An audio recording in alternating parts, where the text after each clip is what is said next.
أعوذ بالله من الشيطان الرجيم بسم الله والحمد لله والصلاة والسلام على رسول الله. All praise is due to Allah, and may His peace and blessings be upon our beloved Prophet Muhammad sallallahu alaihi wasallam. We begin by greeting our brothers and sisters here, as well as our viewers, saying Assalamu alaikum wa rahmatullahi wa barakatuh.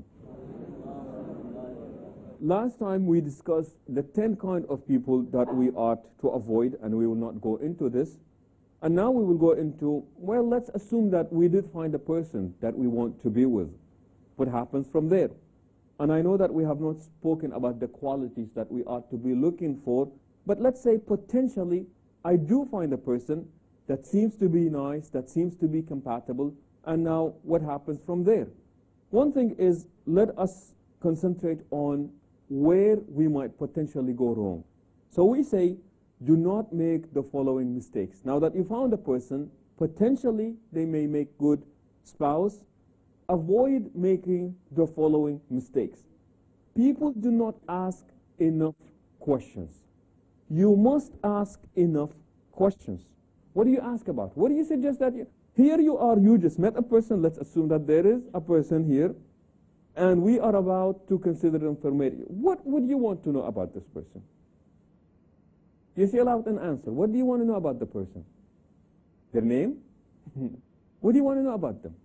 Profession? Hobbies? Strengths? Weaknesses? Interest? Family background? His past? Religious background? If you are really sitting here by choice or by force, okay? Attitude? Temperament? Are you angry? No, I am not.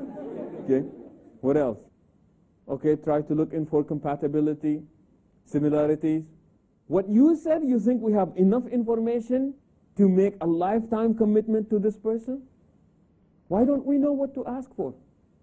Maybe it's the myth that we believed earlier. When I see her, I'll know if she is the right person for me or not. Or when I see him, I will determine right then and then whether they are the right person for me. What do you want to ask people? Huh? We'll ask the person sitting out there about their day-to-day life, like inquire about even the details, like such as, for example, like how does he deal with the people out there at his workplace, with his staff, or for that matter, how does he do something for Islam, or does he go to the other side and do something for his religion, like besides his normal daily work. And we'll inquire for many other minute details. We'll be asking that, right?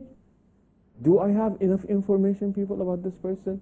I'm telling you, everybody gets an opportunity to ask a question. Do we have enough information on the basis of the answers that you have given? Named it? Huh? Aim? Try to give him situations and like how he would react to the situation. Okay. So you are in traffic and traffic is really bad. What are you going to do? Okay. Somebody just hit your car. What are you going to do to them? The dog ate your homework. What are you going to do? Okay?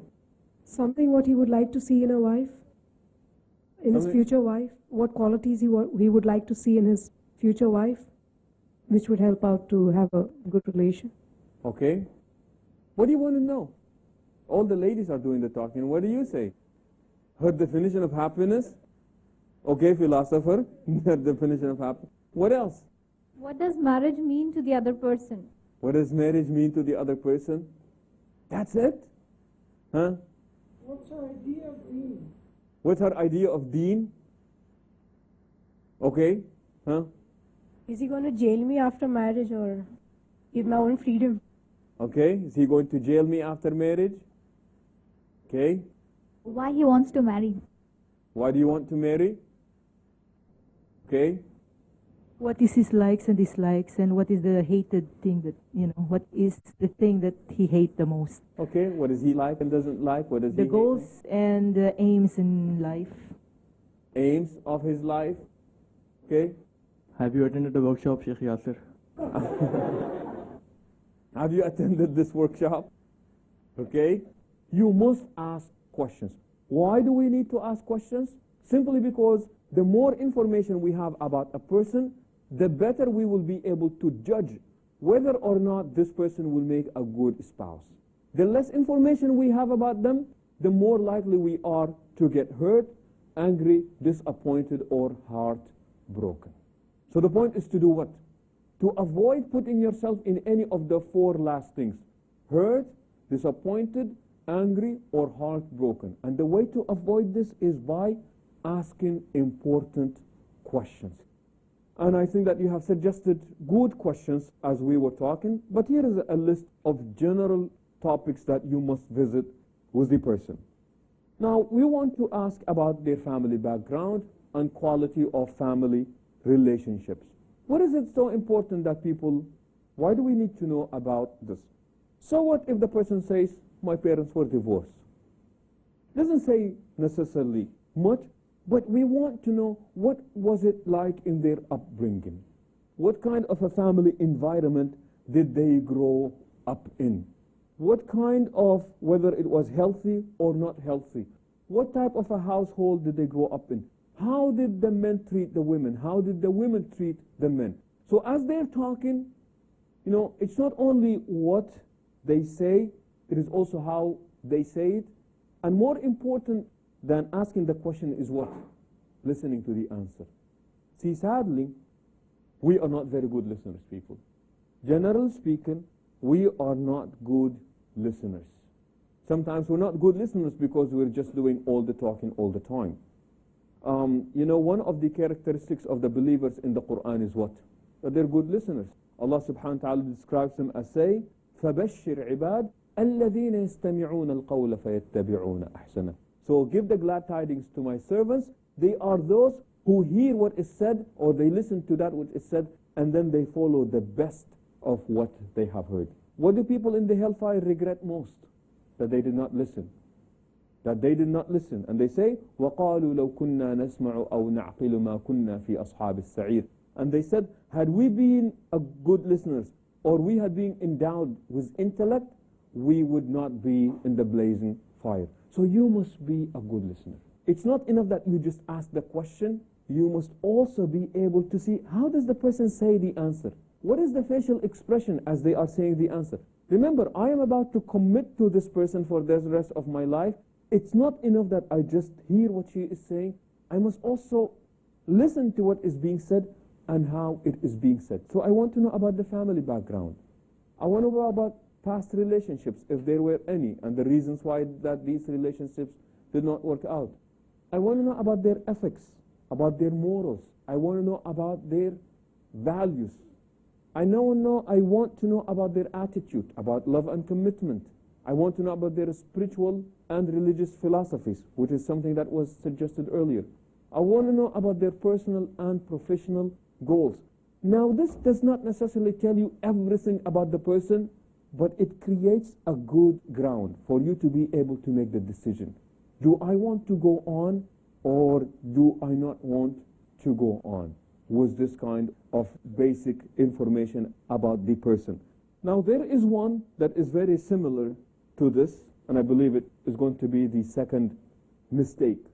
We either do not ask enough questions, or many times we ignore warning signs of potential problems. Remember what we said a few episodes ago, that every time we are revealing something about ourselves, all the time, be it in our reaction of how we talk, how we feel about that which was said to us, we are constantly making a statement about ourselves, if people are paying attention.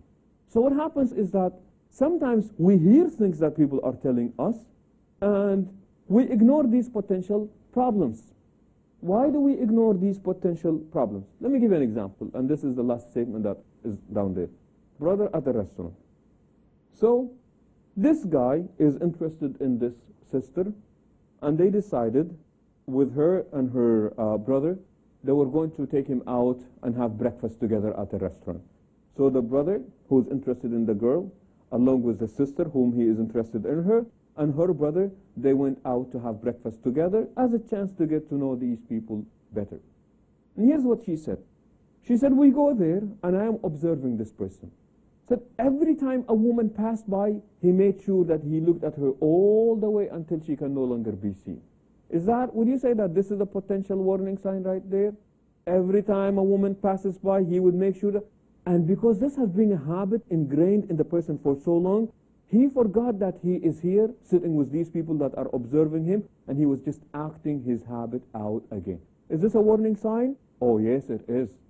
Would it be smart on her part to ignore this potential warning sign? Oh no. Oh no. So as people are talking to us, you have got to remember this. And that is why when people come to counseling, there is this phrase that I just cannot tell you how many times I have heard it. You have changed, you used to be different. No. The person was always like that, you just didn't see it. The person was always like that, you just did not see it. The person was always angry, you just did not see it. You were too blinded by love. The person has always been a pessimist, you just did not see it. The person has always been a terrible listener, a terrible communicator. You were just too blinded by love, you did not see it. So when people say this, I say, well, they must have displayed some warning signs.